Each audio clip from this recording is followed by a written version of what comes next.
Agir ensemble pour le développement de l'Afrique, c'est la vision du Fonds Pierre Castel. Dans cette optique, a été lancé en 2018 le prix Pierre Castel, qui vise à soutenir l'entrepreneuriat dans les domaines de l'agriculture et de l'agroalimentaire. Ainsi, cette compétition vise à soutenir de jeunes entrepreneurs en activité qui contribuent au développement économique, social et environnemental.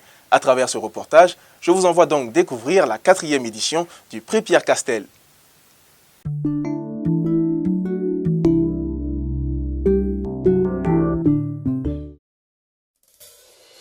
Lancé en 2018 par le Fonds Pierre Castel, le prix Pierre Castel est une compétition qui vise à soutenir l'entrepreneuriat dans les domaines de l'agriculture et de l'agroalimentaire. Organisé dans 4 pays que sont le Burkina Faso, le Cameroun, la République démocratique du Congo et la Côte d'Ivoire, le prix Pierre Castel en est aujourd'hui à sa 4e édition.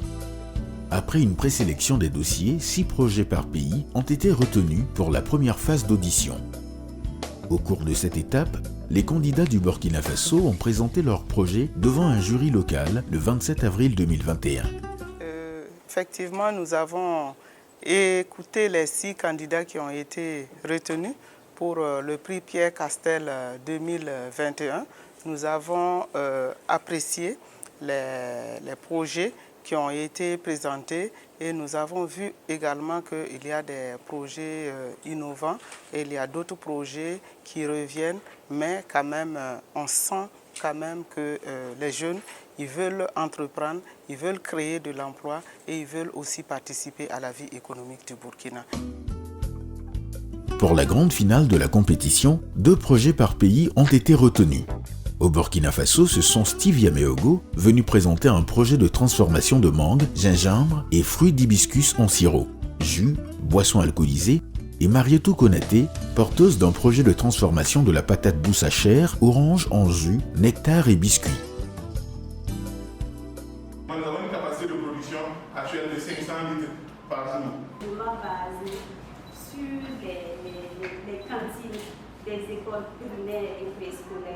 Le 10 mai 2021, les finalistes ont donc présenté leur projet en visioconférence devant le grand jury de Bordeaux présidé par M. Pierre Castel. À l'issue des concertations du grand jury, c'est Marietou Konaté qui est désignée grande lauréate de la 4e édition du prix Pierre Castel Burkina Faso. Et à l'instar des premiers lauréats de chaque pays, elle bénéficiera d'une dotation financière de 10 millions de francs CFA, d'un parrainage, d'un coaching et d'une formation d'1 an. Nos perspectives d'avenir, c'est surtout de travailler sur une plus grande publicité, vu que ce produit va nous octroyer une plus grande visibilité sur le marché, accroître notre potentiel de production pour pouvoir répondre aux différents besoins du moins, acquérir un certain nombre de matériels qui puissent nous permettre d'engranger une production de masse, essayer de mettre en place un grand circuit d'approvisionnement et de réseautage des producteurs de patates douces à chair orange et de faire de la recherche.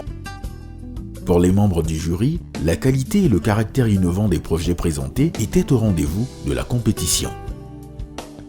Le dernier jury qui a siégé, nous n'étions pas membres, mais à les entendre, nous pensons que c'est surtout l'aspect innovant de ce projet, à savoir la patate douce à chair orange, qui est un projet qui n'était pas du tout, j'allais dire, qui n'est pas habituel au Burkina Faso et dans nos pays. C'est vraiment un projet innovant et c'est surtout ça, nous pensons, qui a fait le choix sur ce projet. Pour l'année passée, le président qui était parrain de la cérémonie, le vice-président en charge des industries, a même fait une donation supplémentaire pour les candidats. Pour cette année encore, on va les accompagner avec des conseils, avec des appuis techniques pour une bonne mise en place de leur projet.